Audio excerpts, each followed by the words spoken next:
Hello everyone good morning all of you मो ध्रुवचरण गांधी तुम समस्त को पुणी थे स्वागत करुच्ची Gandhi digital e learning YouTube channel रे। तो आज आम आलोचना करवा +3 तृतीय सेमेस्टर पेपर 6 एवं पेपर 5 रो 2 नंबर यूनिट भाषा उत्पत्ति सिद्धांत एवं ओडिया लिपिर ऐतिहासिक विवर्तन और लक्षण ए दुईटी यूनिट्र दीर्घ प्रश्नोत्तर एवं संक्षिप्त प्रश्नोत्तर ए दुईटी को आम आलोचना करवा। तो प्रथमे आम भाषार उत्पत्ति सिद्धांत गुड़ी को आम प्रथमे आलोचना करवा एवं परवर्ती पर्यायर आम ओडिया लिपिर ऐतिहासिक विवर्तन एवं लक्षण को मध्य आलोचना करवा। तो वर्तमान आलोचना परिसर को जीवा। तो प्रथमे दीर्घ प्रश्नोत्तर को देखि नेबा। तो भाषार उत्पत्ति एवं सिद्धांत ए यूनिट रे दुईटी क्वेश्चन आसबार संभावना रही। ता सहित आहरी मध्य क्वेश्चन गुड़िक आसीपे। तो भाषार उत्पत्ति संपर्क में जो विभिन्न सिद्धांत गुड़िक रही निर्णीत होती सेगुड़ी आलोचना कर। यह प्रथम क्वेश्चन आसीपे। एवं द्वितीय क्वेश्चन भाषा सृष्टि संपर्क आविष्कृत विभिन्न सिद्धांत गुड़ी विश्लेषण कर। एपरी दुईटी क्वेश्चन आसीपे। एवं ओडिया लिपिर ऐतिहासिक विवर्तन एवं लक्षण यूनिट रे ओडिया लिपिर ऐतिहासिक विवर्तन धारा को विश्लेषण कर। एपरी गोटे क्वेश्चन आसीपे। ता सहित मानव सभ्यता एवं संस्कृतिर क्रम विकास पथरे लिपि क्यों भली प्रधान भूमिका ग्रहण करिछि परिप्रकाश कर। एभली मध्य क्वेश्चन आसीपे। तापरे वर्तमान आम संक्षिप्त प्रश्नोत्तर कार्यक्रम को जीवा। तो प्रथमे भाषा उत्पत्ति सिद्धांतर शॉर्ट क्वेश्चन गुड़ी को प्रथमे आम आलोचना करवा। तो भाषा उत्पत्ति सिद्धांत संपर्क में प्राचीन सिद्धांत कौन? तो यार उत्तर होची दैवी उत्पत्ति सिद्धांत। ठीक से परी 2 नंबर रे दैवी उत्पत्ति सिद्धांत कहले कौन बुझ? तो दैवी उत्पत्ति सिद्धांत कहले साधारणतः जहाँ भगवान द्वारा सृष्ट ता होची दैवी उत्पत्ति सिद्धांत। 3 नंबर रे धातु सिद्धांत बा अनुरणन सिद्धांतर सूचना किए प्रदान करथिले? तो धातु सिद्धांत बा अनुरणन सिद्धांतर सूचना प्लाटो प्रदान करथिले।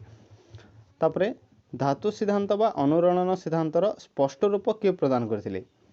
तो धातु सिद्धांत बा अनुरणन सिद्धांतर स्पष्ट रूप जर्मन प्रोफेसर हेस प्रदान करथिले। तापरे संकेत सिद्धांत बा निर्णय सिद्धांत किए आविष्कार करथिले? तो संकेत सिद्धांत को साधारणतः फ्रांस रो प्रसिद्ध विद्वान रूसो आविष्कार करथिले। तापरे नेक्स्ट क्वेश्चन इंगित सिद्धांतर स्रष्टा किए? तो इंगित सिद्धांतर स्रष्टा होजंती पालेनेशियन भाषा विद्वान डॉक्टर राय। तापरे ध्वनानुकरण सिद्धांत क्यों विषय को नहीं सृष्टि?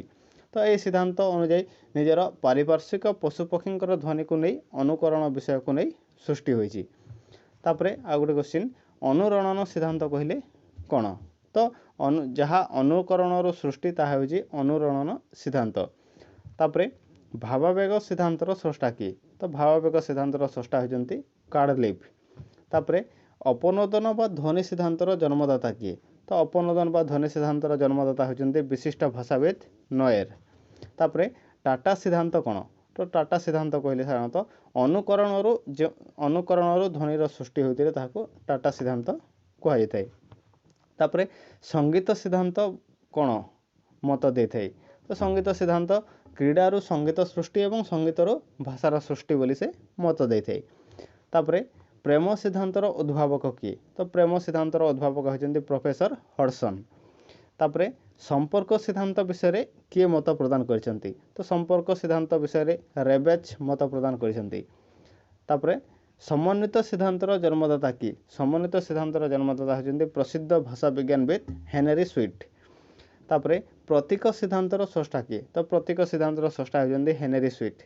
तापरे प्रतिबिंब सिद्धांतर संस्थापक किए? प्रतिबिंब सिद्धांतर संस्थापक होजंती भर्तृहरि। तो प्रतिबिंब सिद्धांतर विस्तृत व्याख्या किए करिसेंती? तो प्रतिबिंब सिद्धांतर विस्तृत व्याख्या आधुनिक मनस्तत्वविद स्लेगेल करिसेंती। तापरे विवर्तन सिद्धांतर स्रष्टा किए? तो विवर्तन सिद्धांतर स्रष्टा होजंती डार्विन। तापर आम दुई नंबर 5 नंबर यूनिट्र 2 number unit 5 number paper 2 number यूनिट्र सर्ट क्वेश्चन गुड़ी को देखा। तो ओडिया लिपिर ऐतिहासिक विवर्तन यूनिट्रे केतेक सर्ट क्वेश्चन रही से गुड़ी को आम आलोचना करवा। तो प्रथम लिपि क्या कह जाए। तो लिपि उच्चारित ध्वनि को जे रूपायित करता है लिपि कह जाए। तापर आ गोटे क्वेश्चन ध्वनि क्या कह जाए। तो मुख निसृत बाणी जे पर्यंत लिपिबद्ध न होती ध्वनि। तापर वर्ण क्या कह जाए। तो मुख निसृत बाणी जिते बेले लिपिबद्ध हो जाए ताकू वर्ण कह जाए। तापर लिपिर प्रथम उद्भावन केबे होइतिला। तो लिपिर प्रथम उद्भावन ख्रीष्टपूर्व 2000 वर्ष पूर्वे होइतिला। तापर लिपिर प्राथमिक रूप कौन। लिपिर प्राथमिक रूप होउची कौन ना चित्रलिपि। तापर नेक्स्ट क्वेश्चन भारतर प्राचीन आविष्कृततम लिपि कौन। तो भारतर प्राचीन आविष्कृत लिपि होउची ब्राह्मी लिपि। तापर प्राचीन ब्राह्मी लिपिर समय सीमा केते। तो प्राचीन ब्राह्मी लिपिर समय सीमा होउची ख्रीष्टपूर्व 5म शताब्दी रो ख्रीष्टपूर्व 2य शताब्दी।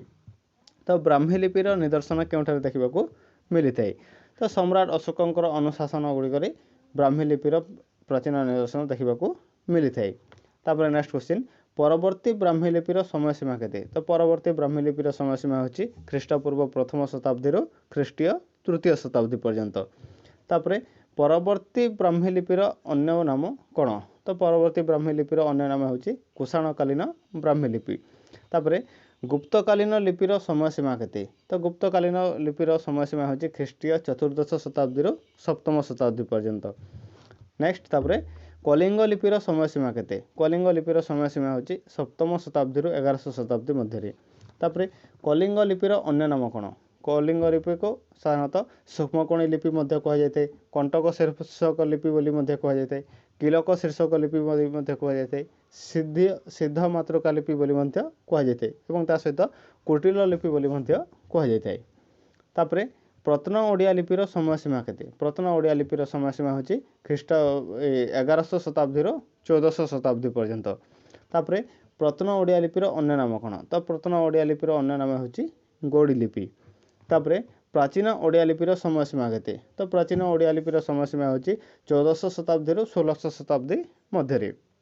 तापर आधुनिक ओडिया लिपिर समय सीमा केते। तो आधुनिक ओडिया लिपिर समय सीमा 1600 शताब्दी रो अद्यावधि पर्यंत रही। तापर आधुनिक ओडिया लिपिर लिखन पद्धति केते भाग विभक्त। तो आधुनिक ओडिया लिपिर लिखन पद्धति को साधारणतः 2 भाग विभक्त करा जायछि जहाँकि शिक्षायतनीय पद्धति एवं करणी पद्धति। तापर कथित भाषा को लैखिक सांकेतिक चिन्ह देवा कहार कार्य। तो कथित भाषा को लैखिक सांकेतिक चिन्ह देवार होची लिपिर कार्य। तापर सर्वप्रथम भारतर क्यों स्थान लिपिर संधान मिलिथिला। तो सर्वप्रथम भारतर सिंधु उपत्यकार लिपिर संधान मिलिथिला। तापर इजिप्ट लेखार जो चित्राक्षर व्यवहृत होता सेगुड़ी को इंग्राजी रे कौन कह जाए। तो से गुड़ी को हिरोग्लिफ बोली कह जाए। तापर सुमेरिय मानक द्वारा व्यवहृत होता लिपि को कौन कह जाए। तो सुमेरिय मानक द्वारा व्यवहृत होता लिपि को क्यूनिफॉर्म बोली कह जाए। तो अशोकंकर अनुशासन एवं खारवेलंकर हाथीगुंफा शिलालेख रे क्यों लिपिर निदर्शन देखा मिली थाए। तो अशोकंकर अनुशासन एवं खारवेलंकर हाथीगुंफा शिलालेख रे ब्राह्मी लिपिर प्राचीन निदर्शन देखा मिली थाए। तापर नेक्स्ट क्वेश्चन क्यों उत्तर भारतीय लिपिर विशिष्ट शाखा। क्योंटी उत्तर भारतीय लिपिर विशिष्ट शाखा। तो नागरी लिपि होची उत्तर भारतीय लिपिर विशिष्ट शाखा। तो तापर क्योंटी दक्षिण भारतीय लिपिर विशिष्ट शाखा। तो कलिंग लिपि होची दक्षिण भारतीय लिपिर विशिष्ट शाखा। नेक्स्ट तापर प्राचीन ब्राह्मी लिपि मुख्यतः कहार शासन काल में प्रचलित थिला। तो प्राचीन ब्राह्मी लिपि मुख्यतः मौर्यकालीन शासन काल में प्रचलित थिबार आमे देखिबाकू पाइथौ। तापर next question doctor Kunj Bihari Tripathi भाषा रे प्रत्न बंगला लिपि क्यों लिपि कहवा समालोचना हेबो। तो प्रत्न बंगला लिपि को डॉक्टर कुंज बिहारी त्रिपाठी मागधी लिपि बोली मध्य कहचंती। तापर नेक्स्ट क्वेश्चन नागरी लिपिर क्यों लिपिर उद्भव होइछि। तो नागरी लिपिर साधारणतः देवनागरी लिपिर उद्भव होइछि। नेक्स्ट क्वेश्चन पूर्वे ब्राह्मी लिपि अक्षर शीर्ष रे कौन प्रचलन थिला। तो पूर्वे ब्राह्मी लिपि साधारणतः चूल प्रचलन थिला। तापर next question doctor Satyanarayan Rajguru Odia लिपि सहित क्यों लिपिर संपर्क थिबा विषय कहचंती। तो तांको मतरे तमिल बटुलेतु लिपिर ଓଡ଼ିଆ ଲିପି ସହିତ ସମ୍ପର୍କ ଥିବାର ସେ ପ୍ରଦାନ କରିଛନ୍ତି। ତାପରେ ନେକ୍ସଟ କ୍ୱେଶ୍ଚିନ୍, ଆମ ବର୍ଣ୍ଣମାଳାରେ ଅ ଆ କେଉଁ ଲିପିରୁ ଗୃହୀତ? ତ ଆମ ବର୍ଣ୍ଣମାଳାରେ ଯେଉଁ ଅ ଆ ଗୁଡ଼ିକ ରହିଛି ତାହା ସାଧାରଣତଃ ତାମିଲ ବଟେଲତୁ ଲିପିର ଗୃହୀତ ହୋଇଛି। ନେକ୍ସଟ ତାପରେ ପୂର୍ବେ ତାମିଲ ବଟେଲତୁ ଲିପିରେ କ'ଣ ପ୍ରଚଳନ ଥିଲା? ତ ପୂର୍ବରୁ ତାମିଲ ବଟେଲତୁ ଲିପିରେ ମୁଣ୍ଡଲୀର ପ୍ରଚଳନ ଥିବାର ଆମେ ଦେଖିବାକୁ ପାଇଥାଉ। ତାପରେ next question, doctor Khageswar Mahapatra Odia ବର୍ତ୍ତୁଳ ଲିପିର କେଉଁ ଲିପି ସହିତ ସାମଞ୍ଜସ୍ୟ ଥିବା କଥା କହିଛନ୍ତି? ତ ସେ ତିବ୍ବତୀୟ ୱାର୍ତ୍ତୁଲିପିର ସହିତ ସାମଞ୍ଜସ୍ୟ ଥିବା କଥା ସେ କହିଛନ୍ତି। ନେକ୍ସଟ କ୍ୱେଶ୍ଚିନ୍ ତାପରେ କେଉଁ ଲିପିରେ ବିପରୀତ ଲିଖନ ପ୍ରଣାଳୀରେ ଦକ୍ଷିଣରୁ ବାମକୁ ଲିଖିତ ହେଉଥିଲା? ତ ଖରଷ୍ଟ୍ରୀ ଲିପିରେ ବିପରୀତ ଲିଖନ ପ୍ରଣାଳୀରେ ଦକ୍ଷିଣରୁ ବାମକୁ ଲିଖିତ ହେଉଥିଲା। ନେକ୍ସଟ କ୍ୱେଶ୍ଚିନ୍, ଅଶୋକଙ୍କର ମନସେରା ଏବଂ ସହବାଜଗଡ଼ରେ ଅଭିଲେଖରେ କେଉଁ ଲିପିର ଉତ୍କୀର୍ଣ୍ଣ ହେଉଥିଲା? ତ ସେ ସମୟରେ ଖରଷ୍ଟ୍ରୀ ଲିପିର ଉତ୍କୀର୍ଣ୍ଣ ହେଉଥିବାର ଆମେ ଦେଖିବାକୁ ପାଇଥାଉ। ନେକ୍ସଟ କ୍ୱେଶ୍ଚିନ୍, ଦକ୍ଷିଣ କୋଶଳ ଏବଂ କଳିଙ୍ଗରେ ପ୍ରଚଳିତ ଲିପିର ନାମ କ'ଣ? ତ ଦକ୍ଷିଣ କୋଶଳ ଏବଂ କଳିଙ୍ଗରେ ପ୍ରଚଳିତ ଲିପିର ନାମ ହେଉଛି ପେଟିକା ଶୀର୍ଷକ ଲିପି। ତାପରେ ହାତୀଗୁମ୍ଫା ଶିଳାଲେଖ ଭାରତର ଏକମାତ୍ର କେଉଁ ଲିପି? ହାତୀଗୁମ୍ଫା ଶିଳାଲେଖରେ ଭାରତର ଏକମାତ୍ର କେଉଁ ଲିପିର ପ୍ରଚଳନ ଦେଖିବାକୁ ମିଳିଥାଏ? ତ ଏଠାରେ ପାଲି ଲିପିର ପ୍ରଚଳନ ଥିବାର ଆମେ ଦେଖିବାକୁ ପାଇଥାଉ। ତାପରେ ନେକ୍ସଟ କ୍ୱେଶ୍ଚିନ୍, କଳିଙ୍ଗ ଲିପିର ପରବର୍ତ୍ତୀ ବିକାଶ କ'ଣ? ତ କଳିଙ୍ଗ ଲିପି ପରବର୍ତ୍ତୀ ପର୍ଯ୍ୟାୟରେ ତାହା ପ୍ରତ୍ନ ବଙ୍ଗଳା ଲିପି ଭାବରେ ପ୍ରସିଦ୍ଧ ଲାଭ କରିଥିଲା। ତ ପରବର୍ତ୍ତୀ ପର୍ଯ୍ୟାୟ ଗୁଡ଼ିକରେ ଆମେ ଅନ୍ୟ ବିଷୟ ଗୁଡ଼ିକର ସମ୍ଭାବ୍ୟ ଆଦର୍ଶ ପ୍ରଶ୍ନପତ୍ର ଗୁଡ଼ିକୁ ଆଲୋଚନା କରିବା।